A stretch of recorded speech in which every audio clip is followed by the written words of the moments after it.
Hai, Assalamualaikum warahmatullahi wabarakatuh. Bersama saya Bidan Rias ya. Anda pasti lagi masuk ke channelnya bayibunda.id.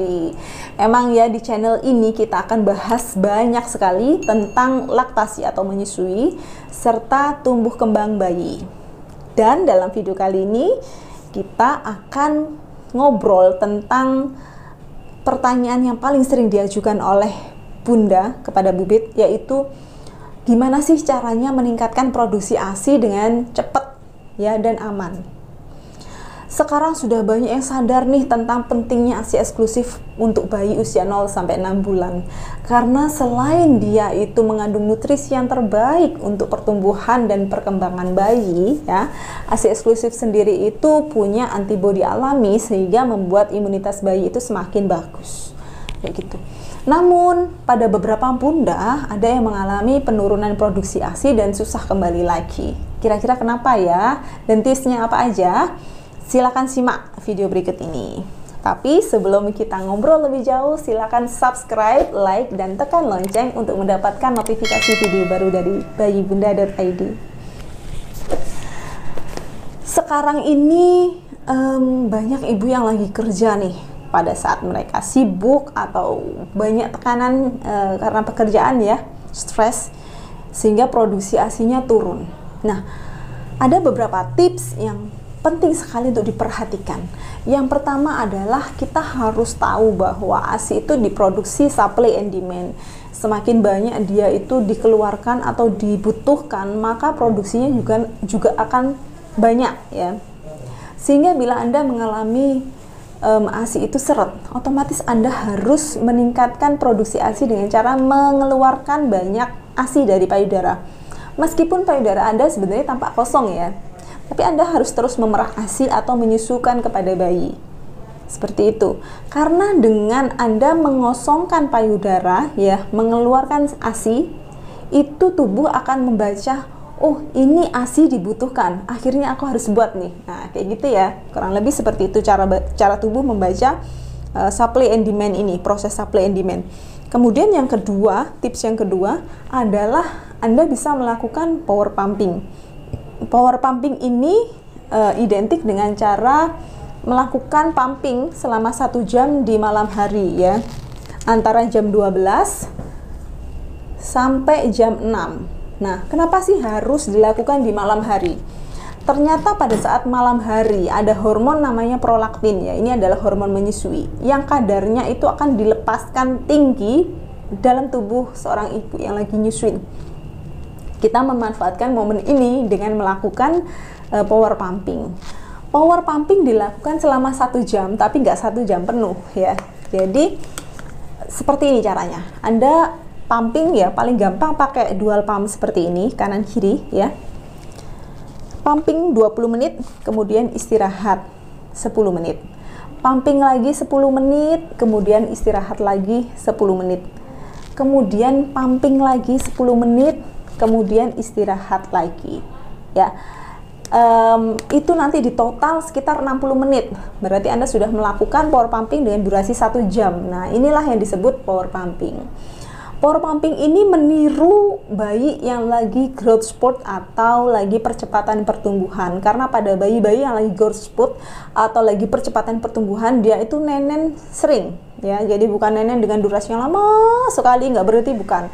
Tapi dia nenen sering, dikit-dikit nenen, habis itu nenen lagi. Justru inilah yang membuat tubuh itu mengerti kondisi bahwa dia sedang dibutuhkan untuk memproduksi ASI lebih banyak. Nah, ini yang kita butuhkan ya, mencontoh bayi yang lagi nenen sering tadi itu dengan cara pumping atau perah ASI. Nah, itu tadi power pumping. Namun ada beberapa literatur di luar negeri ya, itu yang mengatakan power pumping modelnya kayak gini. Misalnya Anda habis menyusui bayi ya, menyusui bayi sampai selesai, sampai dia kenyang, kemudian Anda tidurkan. Nah, payudara ini dikosongkan. Nah, jadi Anda mengosongkan payudara setelah bayi nenen. Seperti itu. Setelah selesai, pada saat Anda menyusui lagi, ya, Anda harus mengosongkan payudara lagi dengan cara memerah. Itu menurut suatu literatur dikatakan power pumping juga. Untuk ibu-ibu yang dia pakai eksklusif pumping itu dia nggak memberikan ASI secara langsung dengan menyusui bayi, tapi dengan media dot. Biasanya ini ibu-ibu yang bekerja ya. Nah, seperti ini. Sehingga Anda tidak menyusui secara langsung, Anda bisa melakukan power pumping ini atau eksklusif pumping dengan frekuensi yang lebih sering dari biasanya. Misalnya, Anda biasanya itu pumpingnya 4 jam sekali, itu harus Anda seringkan lagi jadi 2 jam sekali, gitu ya. Kemudian durasinya, bila biasanya Anda lakukan pumping itu selama 20 menit, Anda bisa menambah durasinya menjadi 30 menit.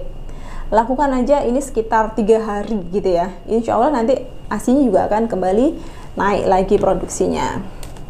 Nah, kemudian tips yang lain adalah, tips yang ketiga nih ya, adalah Anda bisa mengkonsumsi booster ASI. Booster atau yang dinamakan galactogok ya, atau lactogok itu adalah makanan atau minuman yang dipercaya untuk meningkatkan produksi ASI.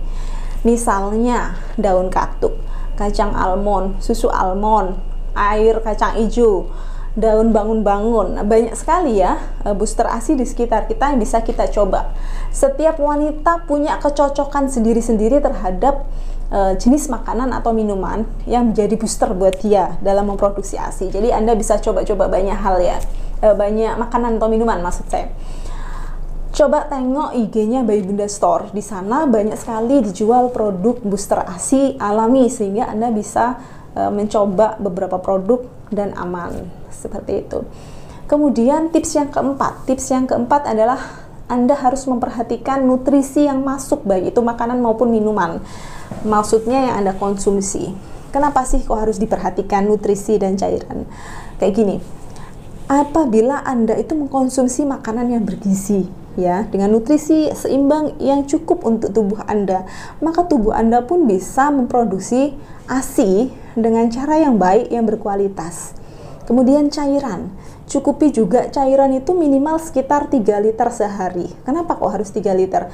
Kebutuhan ibu ya yang nggak lagi menyusui itu minimal 2 liter. Kalau Anda menyusui ya, Anda harus melebihi cairan yang masuk ke dalam tubuh Anda, karena ASI itu 80% sampai 90% itu based on water, jadi terdiri dari komponen air.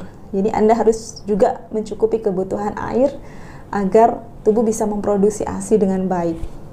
Kemudian tips yang kelima, selain nutrisi, Anda juga harus mencukupi kebutuhan istirahat ya. Ibu-ibu baru tuh seringkali ngerasa capek, ngerasa penat, ngerasa bosan, bergadang kalau malam sehingga nggak bisa tidur. Itu yang salah. Anda harus meluangkan waktu istirahat pada saat bayi Anda tidur ya. Karena apa? Pada saat Anda tidur, Anda istirahat, ada proses namanya regenerasi sel ya dalam tubuh manusia. Itu nanti membuat tubuh Anda mengganti sel-selnya yang rusak menjadi sel-sel baru, sehingga tubuh Anda bisa fit kembali, bisa sehat kembali, bisa prima gitu ya. Nah, itu masih ngomongin secara fisik nih, belum lagi secara psikis.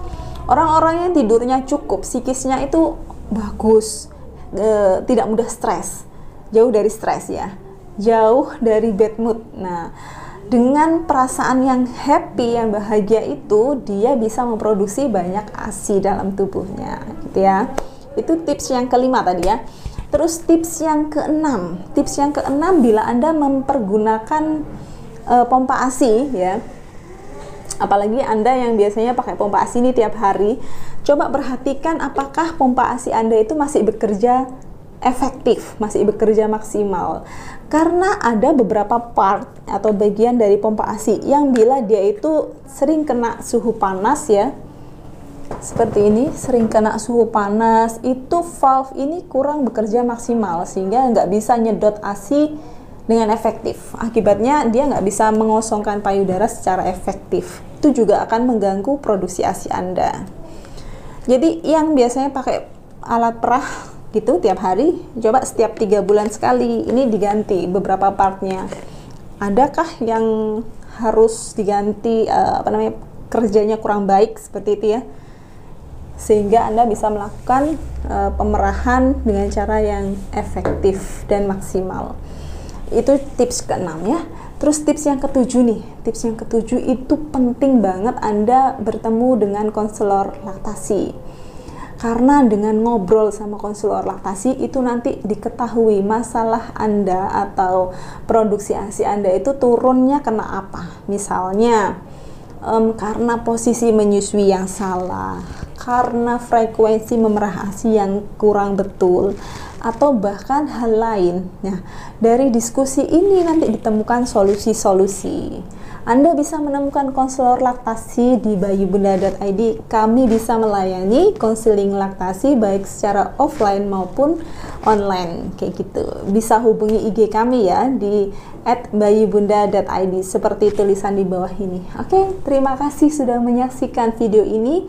Semoga bermanfaat, semoga bisa menaikkan kembali produksi ASI Anda dengan cepat dan aman.